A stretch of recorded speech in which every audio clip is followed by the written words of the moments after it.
Lepo pozdravljeni na današnji prav posebni novinarski konferenci. V naši sredi pozdravljam brata Juna in njegovega sina Izaka. Dobrodošla v Sloveniji.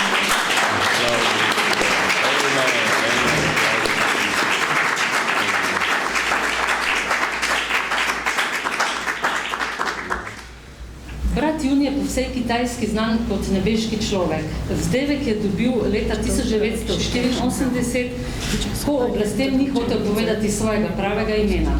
Če bi namreč to storil, bi ogrozil krajevne kristjane. Kot odgovor na grožnje naj pove ime je dejal: sem nebeški človek, moj dom je v nebesih. Z sinom sta prišla v Slovenijo včeraj, med nami ostajata ves teden. Povod za njun obisk je knjiga Nebeški človek, ki je pri založbi Družina izšla leta 2014. V njej brat Jun popisuje svojo pretresljivo življenjsko izkušnjo preganjanega kitajskega kristjana in strahoto tamkajšnjih zaporov. Brat Jun je eden izmed najbolj znanih voditeljev kitajskih hišnih cerkva, o teh bo malo več povedal v nadaljevanju, v kateri je vključenih več kot 45 milijonov kristjanov. Svetovno znani pridigar se rodil v revni kmečki družini. Njegova mati je v mladosti spoznala krščanski nauk, postala je kristjanka in obiskovala cerkev, toda leta 1949 je Kitajska, kot vemo, postala komunistična država. Izgnali so vse zahodne misionarje, cerkve pa zaprli. Junov oče je leta 1974 zbolel za pljučnim rakom in njegovo življenje je viselo na nitki. Celotna družina je molila nad njim in po tednu dni je rak izginil.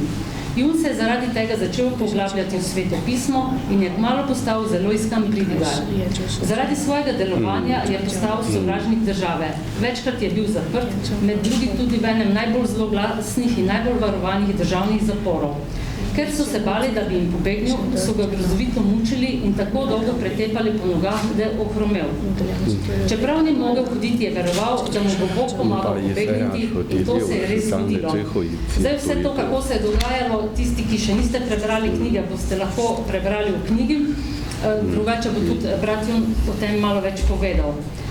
Brat Jun ter njegova družina so potem uspeli leta 2001 zapustiti Kitajsko. Z ženo Deling, sinom Izakom in hčerko Jilin danes živijo v Nemčiji.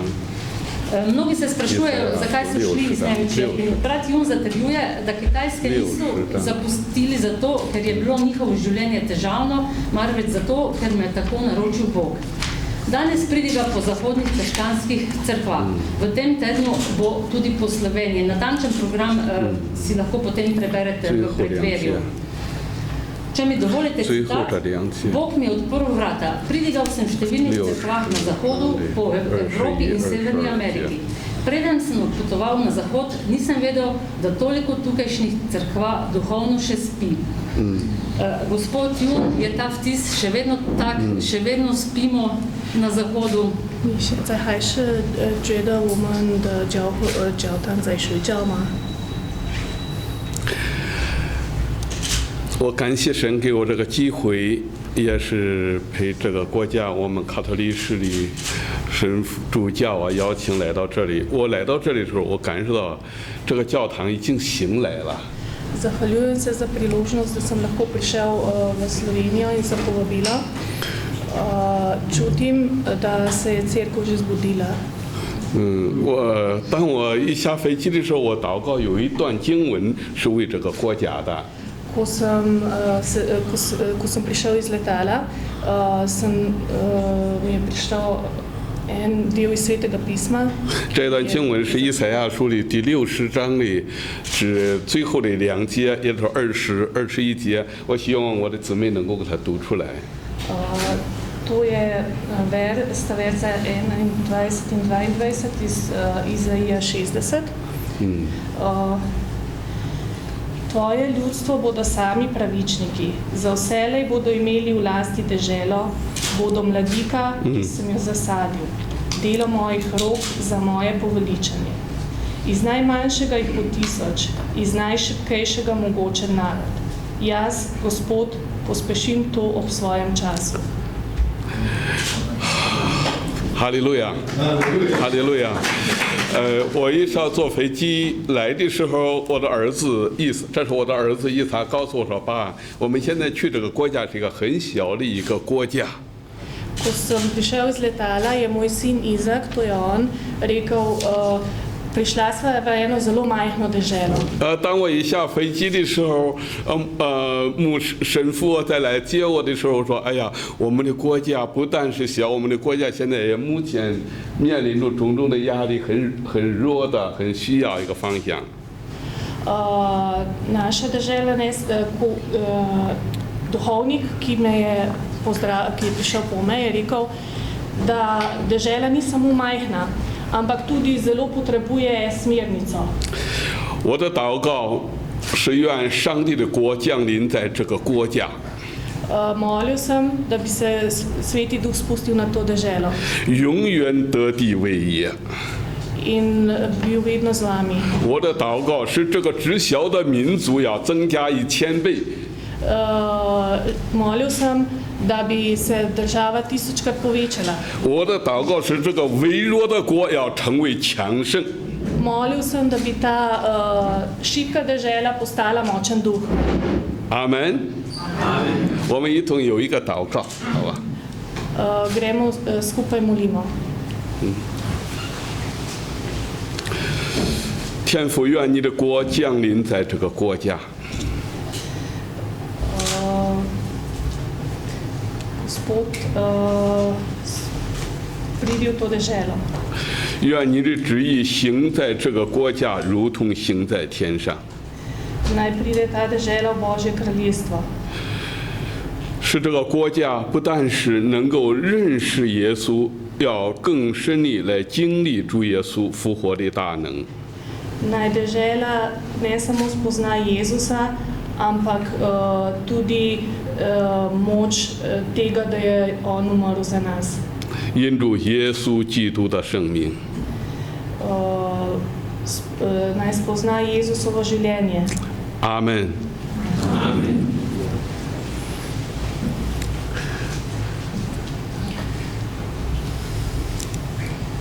Gospod Jun, vi ste preganjanje in zapore razumeli kot gospodovo misijonsko potovanje. Lahko to pokomentirate? 收到逼迫的时候，你就觉得这是一个传道的旅程。对，中国的过去跟我们斯洛维尼亚的过去一样，是共产党communist执政。Kitajska je bila tako kot Slovenija komunistična dežela. 所以，我们当我17岁遇见耶稣的时候， Ko sem pri 17 letih srečal Jezusa. 神给我的呼召是向西向南传福音，把福音传回耶路撒冷。Mi je Jezus dal nalogo, da razširjam evangelij na zahod in jug in nazaj v Jeruzalem. 我渴望成为一个非常虔诚的基督徒，但是神告诉我说，凡是敬虔度日的人呢，一定会受逼迫。 Želel sem postati dober vernik, želel sem močnega duha in Gospod je povedal, da kdor želi biti močan v Gospodu, bo gotovo doživel preganjanje. 我渴望更深地认识耶稣的时候，神就透过他的话语告诉我说，若有人跟从我，一定会要背起自己的十字架，必须要背起自己的十字架，你愿意吗？ Gospod mi je rekel, kdor mi sledi, mora zagotovo nositi svoj križ. Ali si pripravljen? 当时我就回应主的呼召说，我已经决定要跟随耶稣，永不回头。 Gospodu sem odgovoril, odločil sem se že, odločil sem se slediti Jezusu in nikoli se ne bom obrnil nazaj. 后来就因着耶稣基督福音的缘故， Kasneje sem po Jezusovem evangeliju 和我们斯洛维尼亚的过去这些主教神父们呢一样，就被关进到不同的监牢里。 Podobno kot duhovniki v Sloveniji bil zaprt v zaporu. 我想我们最了解共产党的历史， Mislim, da najbolj razumemo zgodovino komunizma. 所以我关到监牢的时候，就和天主教的主教、神父我们关在一起。 Tudi krščanski duhovniki so bili zaprti v zaporu in ko smo v zaporu, smo skupaj z Jezusom. 当时我们受逼迫的时候，不但是光基督徒受逼迫，天主教忠于圣经、忠于神的话语，或者听从教皇的，也一样是受逼迫。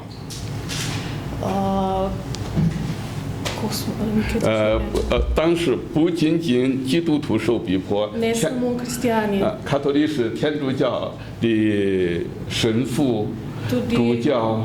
tudi katoliki so preganjani. Ne samo kristjani, ker na Kitajskem je pretežno so protestantje, ampak tudi katoliki. 所以借据共产党的逼迫，把我们天主教的比舍夫、法特，然后和基督徒的传道人都关到一起了。 V zaporu so nas duhovnike in druge ljudi skupaj zaprli. 当时神让我们学习，没有宗教了，只有耶稣的爱。 Bog nas je naučil, vera ne obstaja, obstaja samo Jezusova ljubezen. 所以我和天主教的主教神父10年，他们是关了10年，那我在里面呢陪他们有3、4年的时候。 Duhovniki so bili v zaporu približno 10 let, jaz sem bil z njimi približno 3 do 4 leta. 所以我这次来到斯洛文尼亚，我感受到回到家里一样。 Ko sem tokrat prišel v Slovenijo, čutim, kot da sem se vrnil domov. 哈利路亚。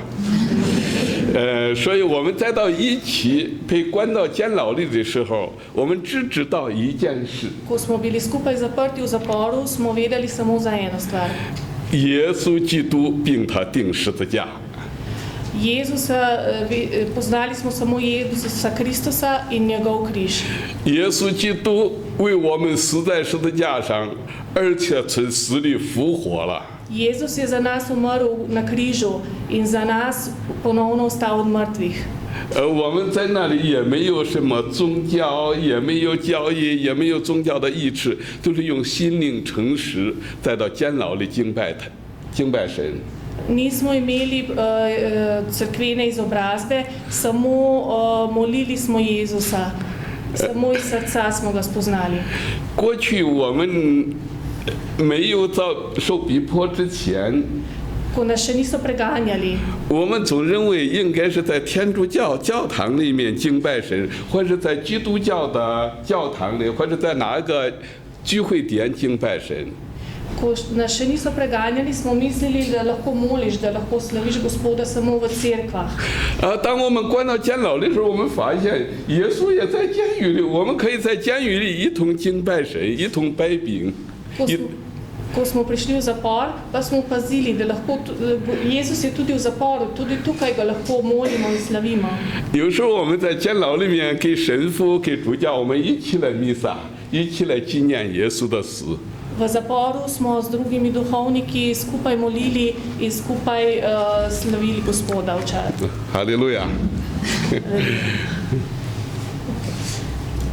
Če dovolite, bi še postavila eno vprašanje, preden dam besedo vam, sinu Izaku. Gospod Izak, očetova vera in njegovo preganjanje je zaznamovalo tudi vaše življenje. Vi ste ga spoznali šele, ko ste bili stari 4 leta. 爸爸的宗教还有受到逼迫，神秘的影响了你的生活。你4岁的时候才认识到你爸爸。 Danes skupaj živite v Nemčiji. Ste pomislili kdaj, da bi vi šli sami nazaj na Kitajsko? Pa kakšno je tam življenje kristjanov danes? 你们今天一起住在德国，你们有没有想过回中国？也想知道中国今天的基督徒情况如何？ So soll ich auf Deutsch antworten oder auf Chinesisch? Auf Chinesisch? Okay, ja, gut. Ste vi prevedli? A vas veliko razume nemško? Dann kommen Sie, wir machen auf Deutsch. 他的德文比较好，中文。 Chinesisch, okay. 当我的母亲怀孕我7个月的时候，我父亲还在监牢里面。 Ko je bila mama že 7 mesecev noseča z mano, je bil oče še v zaporu. 然后警察来到我们家，他们说这个孩子要把他堕胎掉。 Policija je prišla k mami in rekla, da mora splaviti. 你要给孩子堕胎，总需要一个理由吧？ Da narediš splav, je potreben en vzrok. 唯一的理由就是这个孩子的父亲是一个牧师。 Edini vzrok, da je bil potreben splav, je bil, da je oče tega otroka duhovnik. 这牧师是不允许有孩子的， Duhovniki ne smejo imeti otrok, 因为他们的孩子可能有一天也会成为牧师。 ker njihovi otroci nekega dne lahko tudi postanejo duhovniki. 然后他们堕胎就有一个，就是2天后这个孩子要堕胎。 Rok za splav je bil čez 2 dni. 然后我的母亲就在神的面前祷告， Mama je molila k Bogu. 她祷告说：“神啊，这个孩子不能死， Gospod, moj otrok ne sme umreti, 因为孩子是神所赏赐的， ker je tega otroka je poslal Gospod. 因为神是垂听祷告的神，神是听祷告的神。 Gospod posluša molitvi. 在我堕胎的前一天就在家里出生了。 En dan pred splavom sem bil rojen. 当我出生的时候，差不多有1公斤重。 Ko sem bil rojen, sem tehtal komaj 1 kilo. 然后我们整个村庄的妇女都去到我们家， Vsi sovaščani so prišli v naš dom. 他们就嘲笑我的母亲说：“这个孩子太小了，他会死去的。” Mami so se posmehovali, ta otrok je premajhen, gotovo bo umrl. 然后我的奶奶说：“我这个孩子一定能活下来的。 Babica je rekla, tega otroka bomo spravili k življenju. 他会一生都会传扬耶稣的名。” V imenu Jezusa Kristusa. 我上个月正好刚刚度过了我33岁的生日。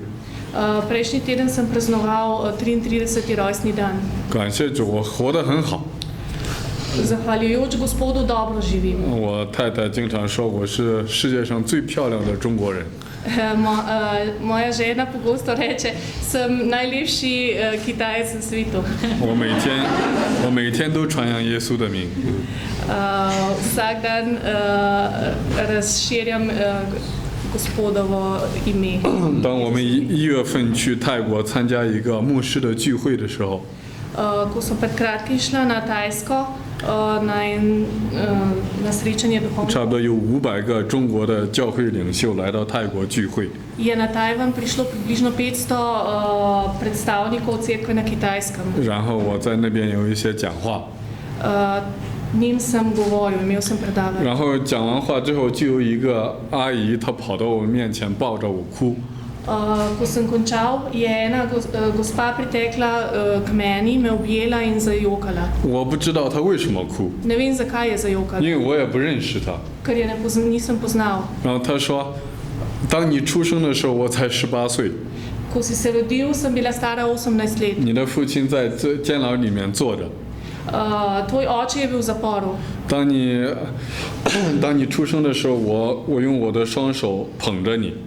Vendar, ko si se rodil, sem te prijela, sem te imela na svojih 她 rokah. 说我刚是18岁，我不知道我的手应该怎么动， Ko sem bila stara 18 let, nisem vedela, kako 我很害 premakniti. 怕，如果我的手稍微用多一点力的话，你会死掉。 Zelo sem se bala, če bi malo preveč stisnila, če bi preveč sile uporabila, da bi umrl, 因为你当时太小了。 ker si bil takrat še premajhen. 她说但现在你看你长得这么大。 Glej, zdaj pa si tako velik. 对呀，然后我就对那阿姨说：“我说你想的话，你可以再抱我一次。 Če želite me še enkrat objavite me. 2001年的时候，我们来到德国， Leta 2001 smo prišli na Kitajsko, smo prišli v Nemčijo. 我读过11年的书， 11 let sem študiral. 我换过10个学校， Zamenjal sem 10 šol. 我们一辈子都是在逃难的。 Celo življenje smo bili na begu. 关于我们想不想回中国，这不是我们说了算。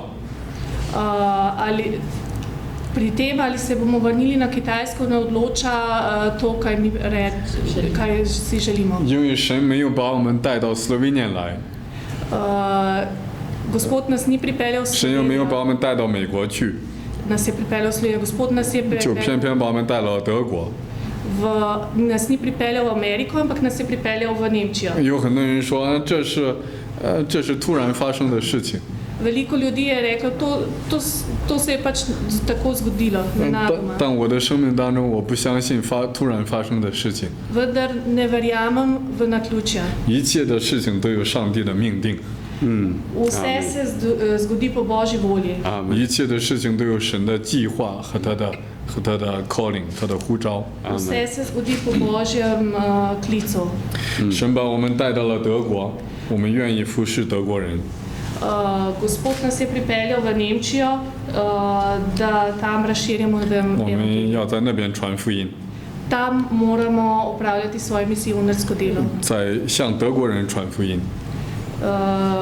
Nemcem prinesti evangelij. 我在德国建了好几个教会， V Nemčiji sem bil v veliko cerkvah. 以前是在斯图加特 Stuttgart 那边。 Ena izmed njih je bila v Stuttgartu. 然后去年夏天的时候，我在法兰克福又开始了一个教会。 Lansko leto sem tudi v Frankfurtu začel eno cerkveno skupino. 差不多有7、8个月的时间，现在我们有60、70人聚会。 Po 7-8 mesecih je približno 60-70 ljudi v 对 tem. 我们的意向是在德国很多的地方建立教会。 Naš namen je, da bi na čim več delih Nemčije vzpostavili cerkve. 我自己的意向也在欧洲很多的国家跟人讲耶稣，带领人认识上帝。 Jaz pa bi rad v celi Evropi dal ljudem vedeti, da je Jezus naš Gospod. 也激励很多的中国教会，不仅仅向中国人传耶稣，也向当地人传耶稣。 Veliko kitajskih vernikov razširja vero ne samo Kitajcem v tujini, ampak tudi ljudem, ki živijo v teh deželah. 所以去中国只是去拜访，对。 Če bi šel na Kitajsko, bi šel samo na obisk. 我6月份会去中国。 Junija se vračam na Kitajsko. 我们在中国有一个养老院。 Na Kitajskem imamo en dom za ostarele. 这差不多有40个牧师们在那里。 V katerem je približno 40 duhovnikov. 这些牧师们都是以前做过监牢的。 Vsi ti duhovniki so bili v zaporu. 有些人坐监10年，有些人5年。 Nekateri izmed njih 10 let, nekateri 5 let. 做5年监牢的，在中国坐牢，然后头身体都不管用了。 Po 5 letih v zaporu na Kitajskem glava in telo niso več uporabni. 有些人不能讲道了，不能工作了。 Dosti ljudi ni moglo več razširjati evangelija, ni moglo več upravljati duhovniške 我父 službe. 亲今年59岁， Moj oče je star 59 let. 当我父亲50岁的时候，我们决定把晚饭剩下来的钱送到中国去盖养老院。 Ko je bil star 50 let, smo se odločili, da ne bomo jedli večerje in z denarjem, ki smo ga prihranili, smo ustanovili dom za ostarele duhovnike. 因为这些做过监牢的老人们，他们是那个国家的父亲和母亲。 Ker so ti ostareli duhovniki so očetje in matere te dežele. Se mogoče med tem poralo kakšno vprašanje? Tudi z radiovodnišče Marjana Debelec se zdi imela nekaj vprašanj. Mogoče na začetku, ko sem prebirala vašo knjigo, me je na začetku pretresilo to, kakšno hrepenenje ste imeli dobiti Sveto pismo, ker ga ni bilo mogoče v tistem času dobiti med ljudmi, ni bilo prepovedano. Odkje v vas ta želja, vem, da je bilo to po očetovem spreobrnenju, po očetovi zdravitvi, ampak zakaj taka močna želja po Svetem pismu in takšen post in pokora, da ste končno dobili Sveto pismo? 他就觉得很特别的是，你就这么想得到圣经。他问知道是你爸爸死过去后，但是为什么从哪里有这个想那样进士祷告，终于得到了这个圣经？我想我们的国家的过去跟中国的过去一样，共产党的时候，共产党不怕恶人，不怕有钱的人，就怕有真正信仰的人。Naša zgodovina in vaša zgodovina in zgodovina Kitajske sta ista. Država se ne boji, se ni bala revnih, ni se bala bogatih, bala se je samo ljudi z vero. 所以共产党来的时候，他就做出一个决定，要把宣教士赶走，把中国的门关起来，教堂拆毁。 Ko je prišel na oblast komunizem, so se odločili, da bodo zaprli cerkve in izgnali vse misijonarje. 有一点不一样，中国有一个文化大革命的时候，就是把所有西国留下的圣经赞美诗必须要烧掉。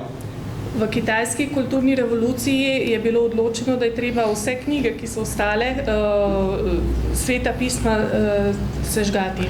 当时的中国就好像现在的北韩国或者说那个伊朗一样，如果发现你家里有圣经，多一本圣经要关监牢的。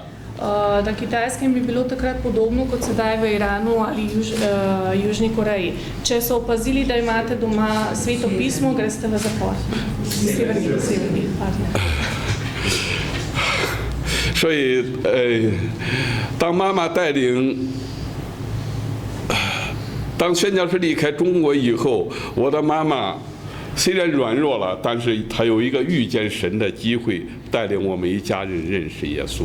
Ko so misijonarji zapustili Kitajsko, je mamina vera se je pač omajala, vendar je imela izkušnjo, spoznala je Jezusa. 当时我的父亲是得了一个癌症，医生说已经是后期，还有2个礼拜到3个礼拜。 Oče je zbolel za rakom že v končnem stadiju in zdravniki so rekli, da bo živel samo še 1 do 2 tedna. 所以我的妈妈陷入了一个非常严重的忧郁症，就是那个心里啊找不到方向了，没有路了。 Mama je, ko se je to zgodilo, je mama v svojem srcu čutila, da ni več poti, ni vedela, kaj storiti. 因为当时饥荒的时候，我的哥哥也是在饥荒中刚刚饿死。 V tem času je bila lakota in tudi brat je takrat bala se je, da bi umrli od lakote, če ostane sama. 所以那个晚上，我的妈妈要悬梁自杀的时候，她遇见了耶稣。 Tisti večer, ko je mama hotela storiti samomor, je videla Jezusa. 中国当时没有教堂，也没有天主教堂，也没有基督教堂，也没有宣教士。 Na Kitajskem v tem času ni bilo cerkva, ni bilo protestantskih, ni bilo katoliških cerkva, ni bilo misijonarjev. 从表面上看来，也没有圣经了。 Izgledalo je tudi, da ni nobenih svetih pisem. 那我为什么能够得到圣经？ Kako to, da sem dobil sveto pismo? 所以妈妈遇见耶稣以后，就是说要带领我们一家人为我父亲的癌症祷告。我的父亲不到1个礼拜，他痊愈了。 Mama nas je poklicala, da smo skupaj molili za očeta in po približno 1 tednu je ozdravel. 妈妈认识陪耶稣呼唤的时候，只有一句话；遇见耶稣的时候，只有一句话，叫他听到耶稣喊他回家吧，耶稣爱你。 妈妈je slišala, vrni se domov, Jezus te ljubi. 说不要放弃，耶稣爱你，回家吧。 Ne obupaj, vrni se domov, Jezus te ljubi. 妈妈趴到地上就开始禁止不住大哭啊！ Mama je padla na tla, se začela tresti in jokati. 说上帝啊，我这么多年已经不敢承认你的名字了。 Tako dolga leta si že nisem upala priznati tvojega imena, 你还这样爱我， pa me še vedno tako ljubiš. 所以今天我们坐在这里的，不是我们爱神，是神爱我们，相爱了我们。 Danes, ko sedimo tukaj, to ni zato, ker mi ljubimo Gospoda, ampak zato, ker Gospod ljubi nas. 所以神的话语给我妈妈带来盼望，妈妈都说孩子们都起来跪下来祷告。 Božja beseda je materi prinesla upanje, prosila nas je vse, da pokleknemo in molimo. 我们的姐妹她在中国在台湾待过很长时间，她了解中国的文化，教孩子都是听妈妈的。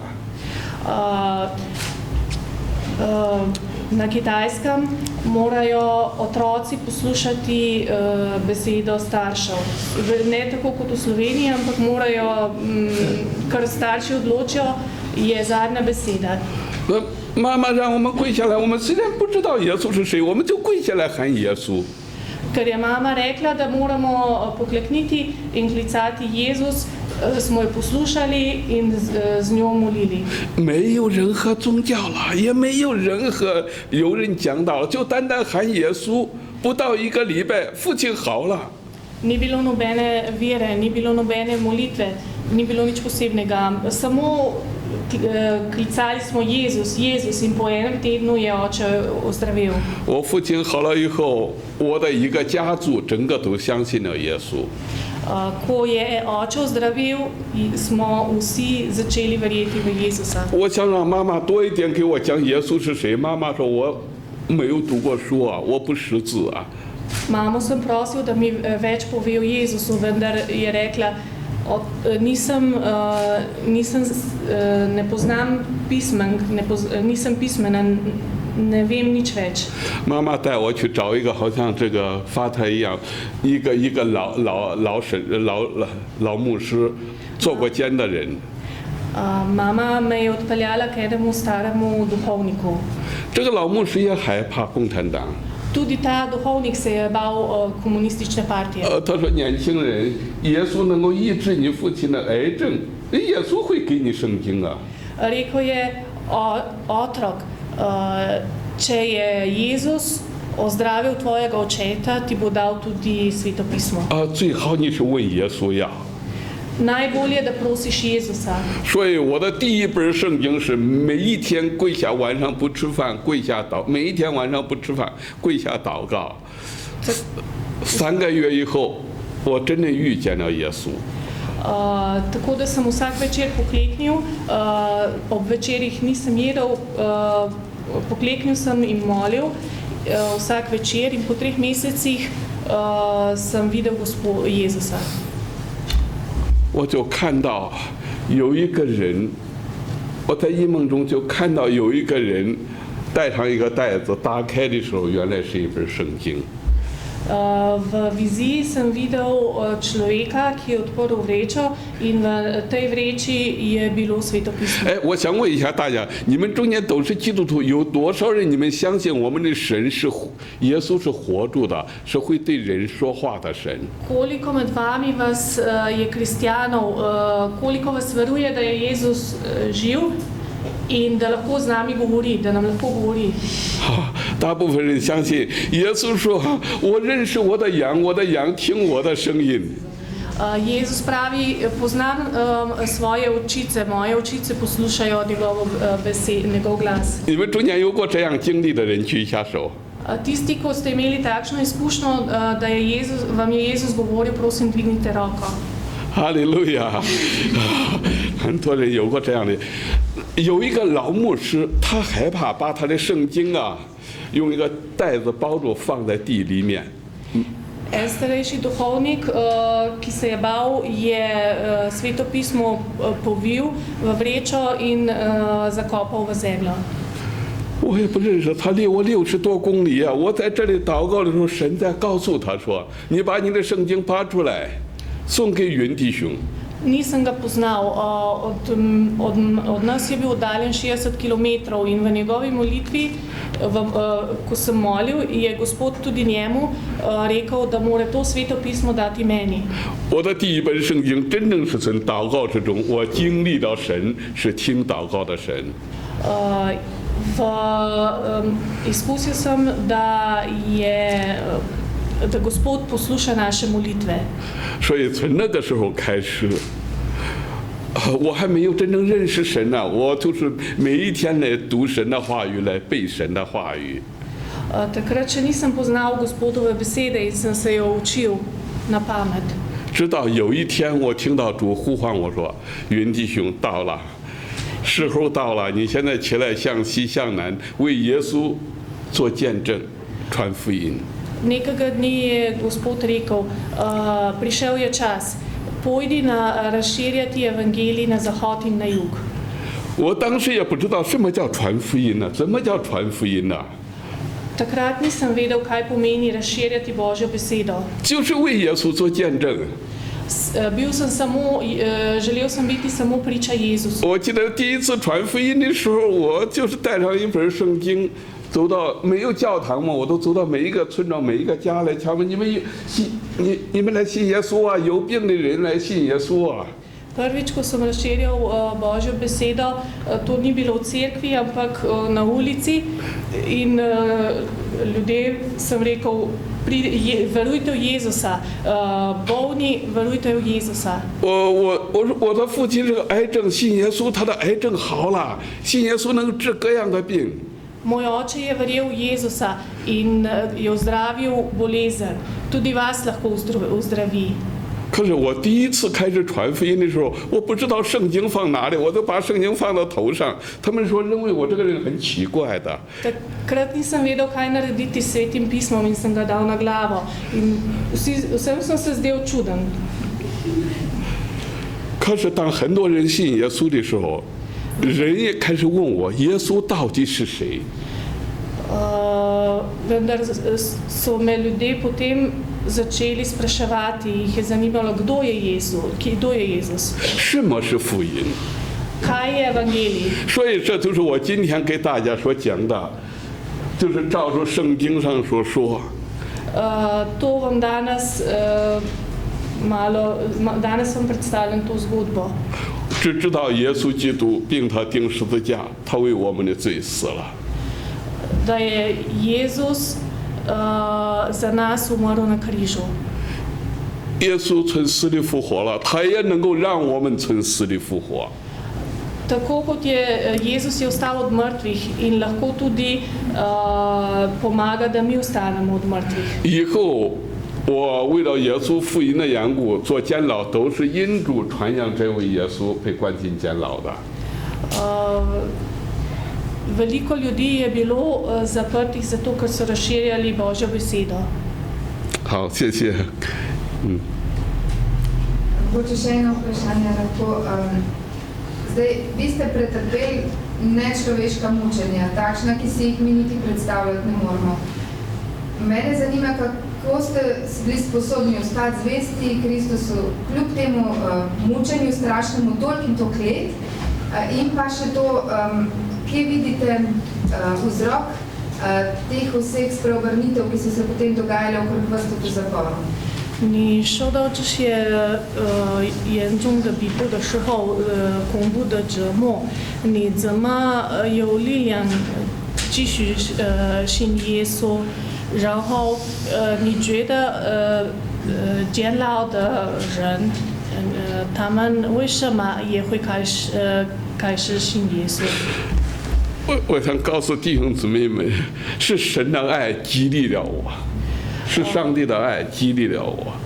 Bratje in sestre, to je bilo zaradi Gospodove ljubezni.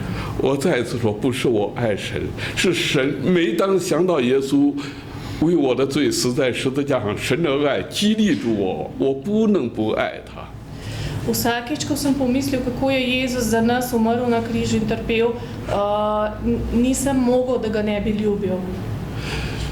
每当我想放弃的时候，就想到神起初对我呼召的时候说：“起来，时候到了，起来去传福音，去为我做见证。” Vsakič, ko sem hotel obupati, sem se spomnil, kako mi je rekel, prišel je čas, vstani, pojdi na zahod in na jug razširjati evangelij. 也有不少的人在问我说：“云弟，你常常来讲耶稣的爱激励，是啊，那到底是个什么意思？我们真的不知道。” 可以再说。有人呢在问我说：“云弟兄啊，你常常说耶稣的爱激励你，那是什么意思啊？” Brat Jun, velikokrat me ljudje vprašajo, brat Jun, pogosto rečeš, da ti je Jezus dal moč. Kaj to pomeni? 我没有办法打比喻，我简单的告诉你，就是里头有一种力量在催促住你，一定要去。Ne morem vam dati primerjave. V meni je bil klic, je bil nek glas, ki mi je rekel, pojdi. 好像有时候吃了一些不好的东西，肚子啊，我在叫一定要去拆所啊，我不怕丢人，我也不怕，我一定要去拆所。 Včasih se zgodi, da nekaj pojeste in vas boli želodec in nujno je treba iti na stranišče. 听得明白吗？ Ali to razumete? 我不管人呐、我现在你再说好，我现在我没有办法，我一定要去拆所。 Sploh mi niso bili važni ljudje, moram iti na stranišče. 好像那个肚子里面怀孕了，那个孩子要出生的，我不想，我今天不要出生，没有办法，他急，他这是一定的小孩子，这不是我决定的。 Ali kot kadar pride do rojstva in hoče otrok ven, ni druge, treba je poslušati, moraš iti. 哈利路亚。其实去传福音的时候，做监牢的时候很恐怖，我不好意思，这是真的不愿意。可是呢，一到监狱的时候，犯人们听到耶稣的名悔改的时候，我都喜乐了，好像孩子生出来了。 Nisem si želel iti v zapor, vendar ko sem bil tam in ko so se spreobrnili sojetniki, je bilo kot da bi rodil. 哈利路亚。好了，还有。Danes sicer družina in življenje. Jaz bi vprašal tole. Očitno gre za temeljno izkustvo srečanja z živim Bogom, ko gre za srečanje s Kristusom. To je bistvena razlika. 你碰到耶稣，好像是碰到生活的神。 Pri nas se zdi pa, kot da smo nekako preveč navajeni Jezusa, navajeni cerkve, navajeni krščanstva in mislimo, da samo uradna ali kler, bi se reklo, sme oznanjati evangelij. Nas ne tišči, da bi vsi mi oznanjali evangelij, zato se mi zdi, da se stvari ne premaknejo. Kaj on pravi? 我们在这里好像觉得，只有教会，只有牧师，他们会传福音，我们自己不可以，所以没有任何改变，没有生命的那个激励。你觉得怎么样？其实我来到欧洲的时候啊，神就告诉我一件事。 Ko sem prišel v Evropo, mi je Gospod povedal. 欧洲不缺乏道理，也不缺乏宗教仪式，或者诗歌。 V Evropi ne primanjkuje razuma, ne primanjkuje vere. 整个欧洲缺乏的是遇见神那种能力，与神相遇。 V Evropi primanjkuje tega, da bi videli Gospoda, da bi videli Boga. 我心里深深地感受到，我们中